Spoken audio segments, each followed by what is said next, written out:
my screen. Yep, I think we're live. All right. Hi, everyone. Welcome again to Marketing Outside the Box. As you all know, or most of you know, this is our last session for this particular series on SEO. And then we move into a new series next month. So this month has been interesting overall. I think I've shared, you know, we the first week we didn't have it because there were some things happening on my end in my personal life. And then last week we had this Zoom issue, and it seems like we might have that Zoom issue today again. So I want to start today's meeting by sharing, if it does pop up for me and I see it, I'll let you all know, and we'll just do the exact same thing we did last week, but I just don't understand why that's happening. Anyways, let me go ahead and share my screen. And as always, welcome you all to Marketing Outside the Box with us. Let me get my screen sharing set up. I think I've been sharing with you all month that I am still navigating this world of Apple from a computer. It's literally a different world than a PC. So screen sharing and everything is just way more steps than I'm used to. But we've been doing it. We've been figuring it out. We've been working it out, and it's been going well. So I'm not too concerned. Let's just get it back on the screen here, and then you all just, everybody has their camera off. Oh, well, no, Lorena doesn't. Just give me a thumbs up when you can actually see my screen. Then I know that all is well. So I will look for that thumbs up from you. Not yet. I haven't done it yet. I'm still going through these screen sharing steps. But once that's done, Lorena, you just give me the thumbs up that I can jump right into our presentation. And I know that we are good to go. So let's see. Is it there? No? No. Okay, well, bear with me just a moment, y'all. It's just real interesting. You know, I say to people all the time that for me as a planner, a MacBook is really frustrating. And I think I've made life decisions that I don't want it. Because I just like to have things prepared and ready, and a MacBook just limits that a lot of times. All right, I think I got it together this time. Let's try that again.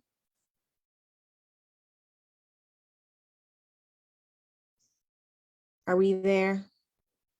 Yes. Yes. Awesome. Now let me get us to catching up to where we are today. As you all know, we've been going through this for a couple of weeks. So we are at today's focus on keywords. I think I see all familiar faces, but just in case we have some new folks with us, I just want to quickly introduce myself. Magali is Synth with Hustle Winston-Salem. And this is Marketing Outside the Box, of course. I was sharing with the group earlier, this is our last week of the SEO focus. And we have a few tech things that I want everybody to know about in advance, just in case. The first tech thing is I'm still figuring out Macs. I'm still figuring out these different screens that's in front of me. And the second one is that we seem to have, for some reason, an interruption with our Zoom every time we just do this program. Like no other program does it, but this one. So if closer halfway through this program, you hear me say, just rejoin. If anything happens, just know that that's what we'll need to do. Hopefully it doesn't, but just want to put that disclaimer out early. And of course, today, as we close out the series, we are talking about keyword copy, search your intent, and I'll go through a quick checklist with you all. And if time allows, I'll have some time for questions on any of the other topics we touched on over the last few weeks, if you have any. So first things first, let's jump right into it. We have Tony and Tasha, who's here, probably can watch over the chat and the Facebook Live for me. So definitely use those spaces for your questions, comments, things, and concerns, okay? So as we focus on keywords today, I just want to jump right in and say, many times we hear, I'm not sure if you hear it, but I hear it in my world of marketing often, that Google has, almost over 200 ranking factors, things that they rank sites and things on. And to be honest, it's nearly impossible to know or follow all of those best practices to, make sure you're fulfilling all of those 200 plus things. But there are certain things that can get you ranked on the first page, which is, I hope, is the goal for most of you when you're thinking about Google. And we'll talk about a few of those things, following a few of those steps today. I think can help make the difference for you when you're thinking about landing your business on the first page. And what you see here is pretty much the list of the types of SEO content that I think small businesses should pay attention to. We won't go into detail on every single one because, of course, you'll always receive the presentation and can go deeper into it and read more into it. And you always have access to Hustle to ask more questions. What I want to focus on here is no matter which type or which area of SEO you want to focus on for your business, whether it's the website, the content, the content marketing itself, whether it's, we talked about local and navigation, local based last week, whether it's that type of stuff. Either way, what's key for me to share with you is the focus on long tail keywords, okay? And long tail keywords are longer, detailed phrases that drive more specific organic content, more specific organic traffic to your content. So again, whether your content exists on your website, whether it exists in the form of a blog, whether it's specific marketing tactics you're doing on your social media, whatever, you want to kind of make sure that you have long tail keywords. Many times we think about just one phrase or one word, and we think that's what's leading people to where we need them to be, and that's just not the case. So that's what I really want to drive home with you and make sure that you understand a bit much when you think about that. So when we're thinking about keywords, trying to figure out for your client or your customer what, the best keyword is. I don't know how many of you are married or in a relationship or have been, but it's like staring at least I'm a hopeless romantic, y'all, so I'm always use examples like this.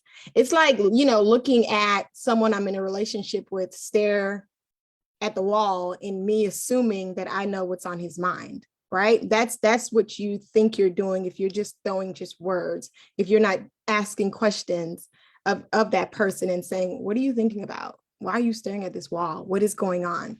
Think about your keyword search the same way. You want to be very specific and ask direct things in your research so that you can determine keywords. And we'll go through that on the next slide in just a second. But, think about if someone goes to Google right now and just type in the word movies, like Google don't know what you're asking. Like Google is like, what? Huh? So if you're a business that sell movies, don't assume that because I live where I live and your business is 10 blocks from me, that Google is going to assume I'm looking for businesses that sell movies, unless I say businesses that sell movies. And that's how you need to think about your keyword research. You think about your keyword research in the way that someone would go into Google and put it that way. And those are your long tail keywords. So all of that stuff. Okay. And we'll go through it in just a second. So again, if I just put in movies, makes no sense. But if I put best movie quotes about families, then Google knows what I'm talking about. Google will then pull sources, websites, content, people's social media pages that answers that question for me. And that's what you want Google to do for your business. That's the whole point. That's the goal. Okay. So before I go a little deeper into this keyword research that I'm talking about, remember, I think it was week 1 of this session when we talked about it. Your structure matters. I'm not going to go into the structure again. You can go back into this presentation as you receive it to go dive deeper into the structure and reach out to us if you have questions. But remember, everything that I say today is a waste of your time if your website or your web presence isn't structured correctly, as we discussed in the past. If you didn't do that stuff, if you go do everything I'm telling you today, you're wasting your time if you didn't do any of the other stuff. So we went in the order that we went for a reason. Like, the keywords are important. They definitely matter, but only if you did all that other stuff, okay? Because again, if someone searches for something specific and your keyword fits the description and they click on your website and they get to your website, but they're confused, like your structure makes no sense, they're probably going to be on your website for 2 seconds. Google is going to, what is SEO going to clock? It's going to clock that this person was only on this site for 2 seconds. So it's not valuable to them. And that's what you need to think about. Okay. So all that structure still matters. And all of that negatively impacts your business, your site, and all of that.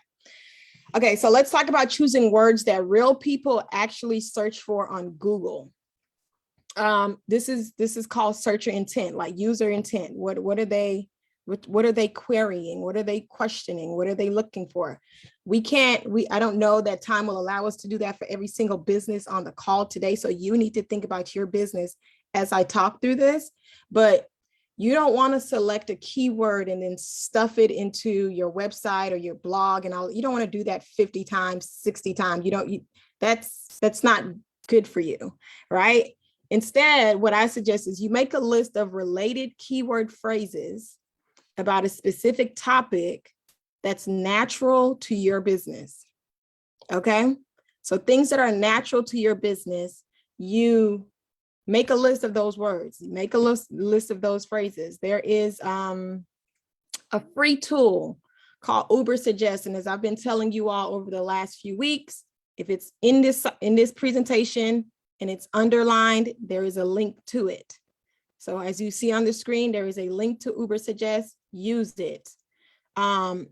When you go to Uber Suggest, type in a broad keyword, whatever that topic word that's natural to your business is that you immediately think of.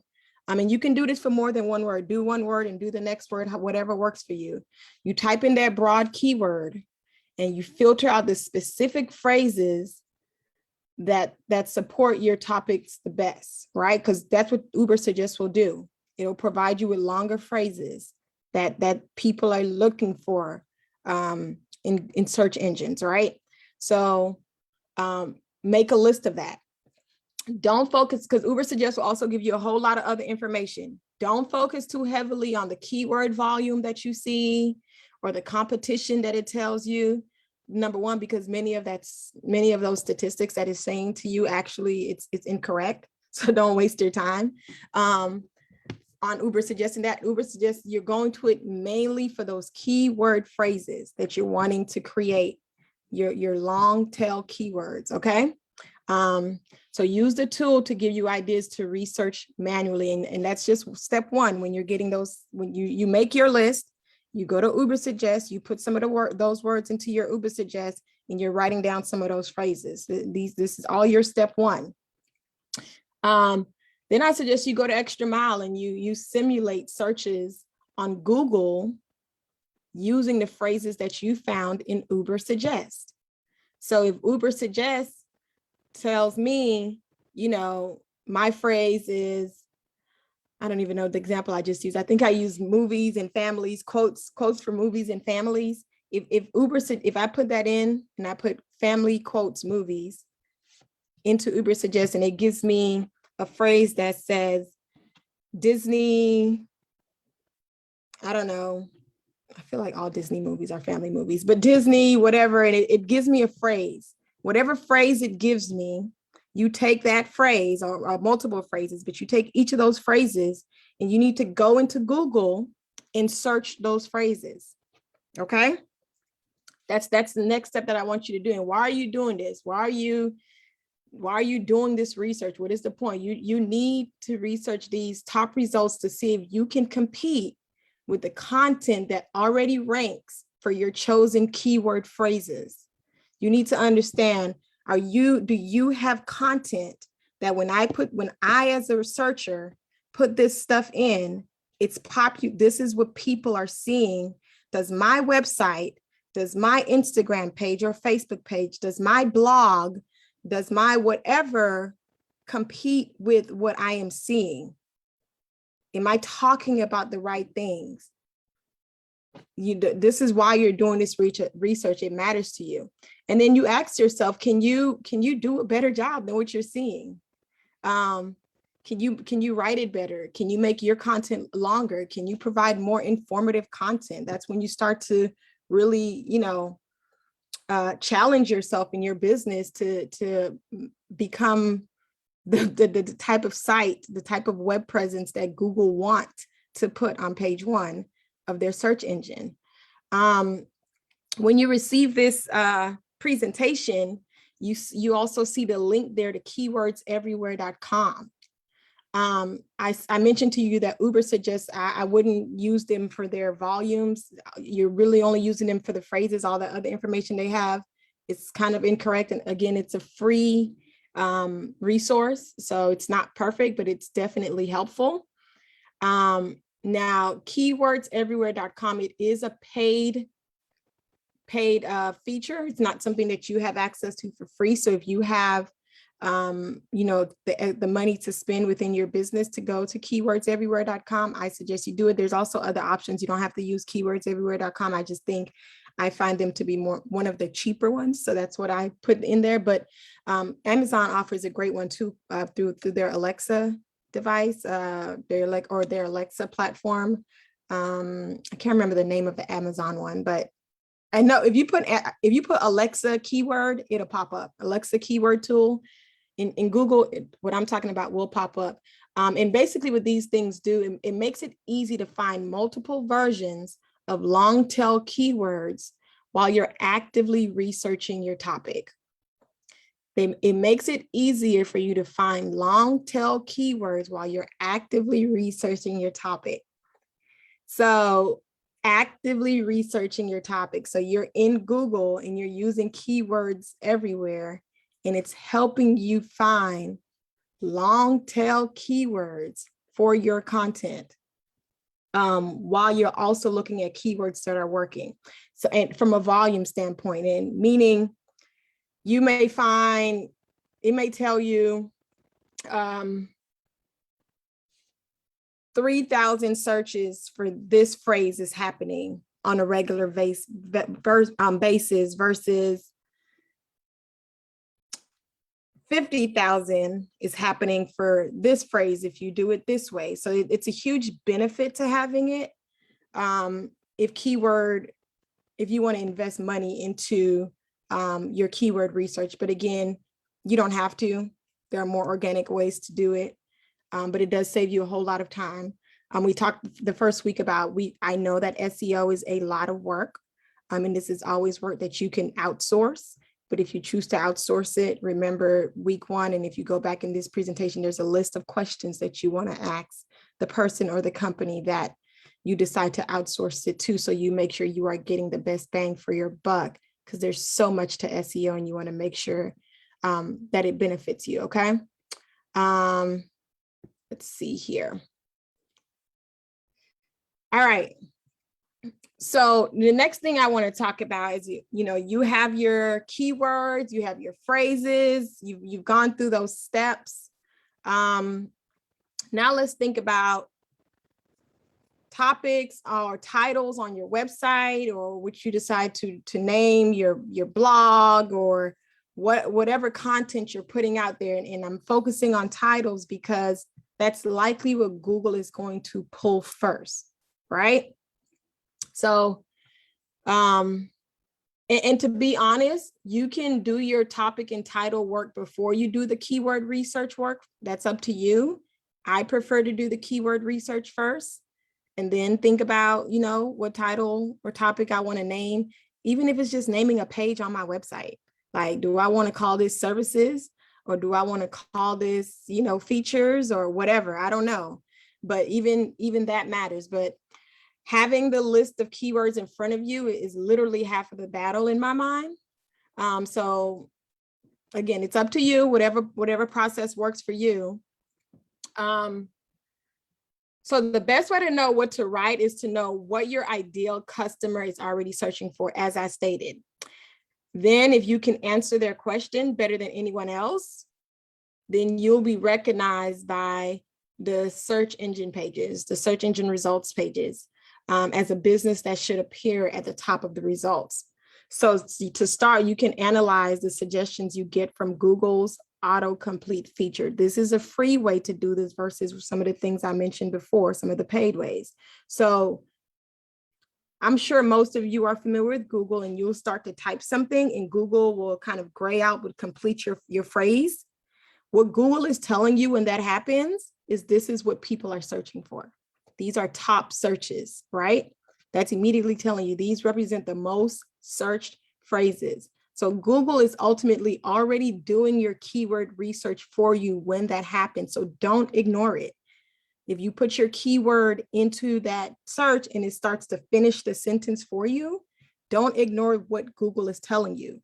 And that's part of your keyword research. You add that to your list. You use that list to jump off points for your content or for whatever you decide to title something or topic something, okay? And then, once you have your list and you reviewed your phrases that your audience is searching for, you kind of have a bag of treats to run and start to make those edits to your site, as we talked about. But one thing I want to point out is if people are searching for phrases with words like how, ways, and what, don't ignore that. We sometimes tend to think those words don't matter in most cases when we're thinking about content, but when you're talking about SEO and you're talking about your keywords, those things matter because people typically are going to the site to figure out how to, ways to do this, what is this, right? So you want to think about that in your content and add it to your list of words and add it to topic titles. It's what you want to name. It's what you want to name a page. And when I say name a page, I want to point out that I don't mean necessarily the page on your website. Sometimes this could be your URL name. And I think we talk about it in this presentation in just a bit. So I want to make sure that I'm not confusing you when I say name a page. But, words like how, ways, and what is why a lot of times when we do search things, we realize YouTube videos pop up first a lot of times in those search, because a lot of YouTube videos are how-to videos. So they typically always rank at the top. So don't ignore adding those to the content that you add to your web presence. Because remember, when people search Google, they're asking a question and they're expecting Google to give them an answer. Choosing a topic that answers that question could land your site, your blog, or whatever at the top search results. And that, again, that's the goal. Title selection, just a little bit more on that is Google search each of the keyword phrases. Okay, let me try to say this better because that's going to confuse you. So the phrases that I mentioned before that you should have searched through in Google, and those that typically ends up at the top, you want to ask yourself, do the titles include the exact keyword phrase when you see those? And do they have clickable titles? Okay. You want to look at the top paid results when you're looking at this. You want to look at them closely because likely they were well tested and they work. Okay. Meaning, what keywords are they using? And you use that as part of your research. Y'all see it in my screen? Am I the only person that sees this on my screen?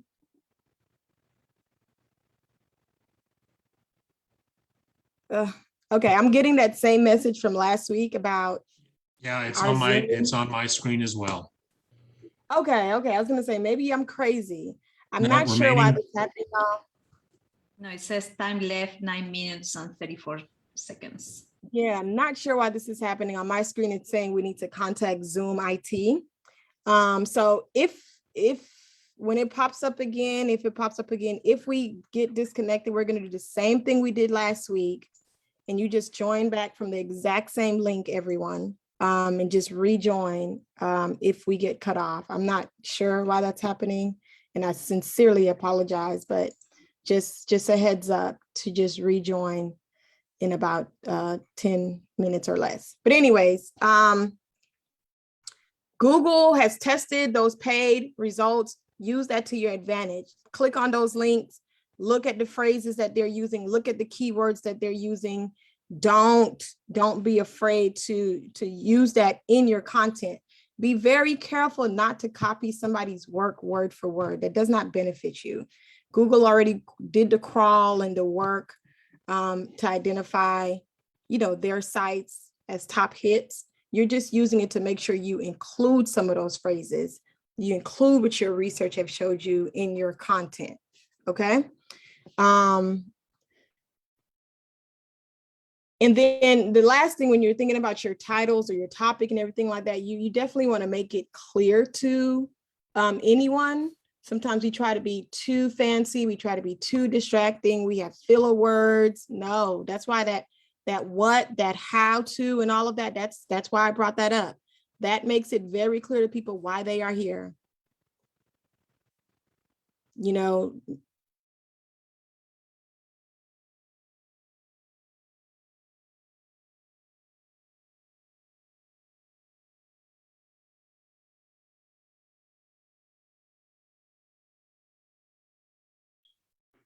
All right. Quick best price. I'm sorry. You froze for a moment. Oh, I'm sorry. Am I back? Yeah. What, did you all hear what I said though, or no? Not the last of it. Okay, I was just saying not to get too fancy with your titles, and to make sure that who, that how to, all of that stuff. Sometimes that's the best thing you can do for your titles. And I use Lorena as an example with her podcast. Tell people exactly what they are getting out of that podcast. Like what are you talking about today? Are you telling us how to finance A, B, C, D, and F? Whatever. You just want to be very clear sometimes with your content, because that's what helps you when it comes to SEO. And I put a link there that may be helpful with making sure you understand how to make your title clear. Because again, we don't have the time to break it down into that. That would be its own session. But I did put a link there for you. If you have questions about it, reach out to us.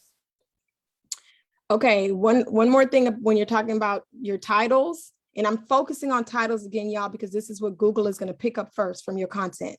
So you want to make sure your title makes sense. So some best practices is place your keyword phrase as far left in the title as possible. Try to keep your title length, and this is mainly for blogs, not necessarily for like a website title, unless it's the content on the actual page and not the name of the page. But keep your title length close to 55 characters and between 6 to 9 words. And be sure your title tells people exactly what they are there for, which is what I just said about, using Lorena's podcast as an example. And you always want to avoid filler words and ambiguous terms, because a lot of times we want to connect to our audience. So we do a lot of things that's, quote unquote hip, cool, or whatever the case may be. But from an SEO standpoint, if it doesn't make sense to them, they're not picking it up. And they, meaning the robots of the internet world that's managing SEO, that the crawls. Remember, we talked about how the sites do crawls during week 1.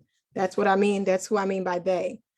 So once you've gotten all of this, and you're probably pretty solid in kind of thinking through how you name things, what type of content, making sure your content has certain words and where you place those words, okay? I don't know that I need to go through every single one of these on the screen. I might, maybe I will. But these are some things when you're thinking about your keywords, just in SEO, these are some do's. Once you've identified your keywords, you know what it is, and this can happen multiple times. So depending on why you're in this session, if you're in this session because you're thinking about blogs and all of this, then you would repeat this every time you do one of those things. But if you're in this session and you're like, I'm trying to build my website, you think about this on a more higher level from your site. And you're like, okay, my site needs to have these keywords, okay? It's constantly, so I know, I understand that I'm speaking to different audiences in this, but use your keyword in your main title and or your main page, your home page, okay? Make sure you use your keyword somewhere. Use your keyword at least one other time. I meant to say time, not title. Use it at least one other time within your page or on your post, okay? At least one more time. And make sure you use it naturally. Don't force it. Use it naturally throughout your blog or use it naturally throughout your website. Use your keyword in your first sentence whenever possible, or at least in your first paragraph, because you know how Google, during the first week, we talked about those descriptions that Google sometimes pull and change and all of that, the meta descriptions and all of that matters, that you want to make sure that keyword is there. If you're trying to crawl to the top, if someone is searching for something, you're thinking about what the user is searching for and how can you end up at the top of that list. Use your keyword in the alt text of at least one image. We talked about this briefly during week 1 as well. Whatever image you use on your site, on your blog, a lot of us tend to just drop the image and we don't do the work of the back end work of naming that image something. Whatever default file name it's saved as is what we keep it as. Don't do that, because that image, naming it something with your keyword helps. That's why when we search your image in Google, it pop up. We'll see random pictures pop up because that person took the time to name that image, okay? Use your keyword towards the beginning of the meta description like we talked about before. Use supporting keywords 1 to 3 times each. And supporting keywords go back to when I say you made that list of words, the one keyword that's focused on your business, but then you made a list of other phrases and a list of other words that's related to your business. Use those supporting keywords throughout at least 1 or 3 times each. Again, make sure it is placed in it naturally and you're not forcing it into your content. Try to keep your content skimmable. Use bullet points, titles, short descriptions throughout your website, throughout your blog, etc. And if it is a blog that you're doing, try to make sure it's at least 500 words so they think it's valuable content, okay? So these are some of the SEO do's. I'm gonna stop because it's telling me we have 1 minute. So let's just go ahead and exit. And everybody just join me right back. I think it'll just take me 30 seconds to come right back on, okay? So I don't want to continue to the next slide, but just come right back to me. Thanks, you all.